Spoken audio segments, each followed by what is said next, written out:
Just to take a few examples of low-carbon products. This picture is taken on the roof of a paint manufacturer in Belgium. They've got 1,477 solar panels on that roof. Belgium used to be a laggard in renewable energy, and then they brought in a feed-in tariff, which guarantees a premium price for electricity produced through renewable energy. And when I was traveling about Belgium, every train trip I took, every single suburb or village we passed, we would see one sizable solar array. So this has kicked off a massive economy. And Germany, which has been doing this for over a decade, they now have a renewables industry that employs 250,000 people. So it is really big business. And it's not just in the products, of course. Somebody has to install them, somebody has to maintain them, somebody has to market them. There's a whole raft of other associated industries as well. Electric vehicles is a big issue here in the UK. The town that I live in is now getting electric vehicle charging points distributed through the city streets. This is the famous Tesla, which basically are Solis with electric engine. But most electric vehicles that are appearing on our streets are actually going to be delivery vehicles because it's a very efficient method of delivery.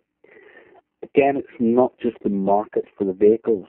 There are all the associate markets with that.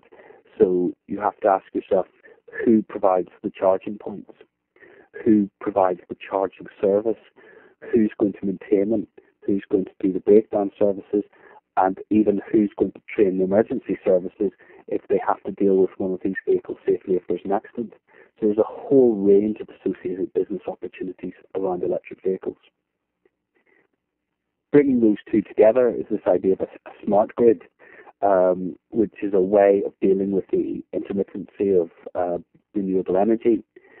And just to take an example, you might have your car parked in your garage overnight and charge it up on cheap renewable energy. You drive it to work in the morning, plug it in, even though it's still nearly charged. If energy use peaks in the middle of the day, then you might get a text on your smartphone saying, "Do you want to sell half your battery charge?" And you and hundreds or thousands of people like you might sell energy back to the grid in order to even out the supply and demand. And this produces a huge number of business opportunities in terms of control systems, brokerage. The list goes on and on and on. Now, I've been very gung-ho about this, but there's a flip side to this as well. We don't want to go the way of the dot-com boom 10 years ago. And here's a quote from Vic Morgan, who's a co-founder of the Ethical Superstore, which is an online business, a supermarket business that sells everything from organic food through to energy meters. And he says, if you're coming at business from a green or ethical orientation, then you better overcompensate on the commercial side.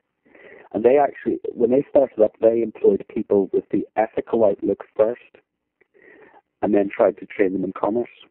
And they actually find it easier to take people who have a commercial outlook and train them in the values of the business.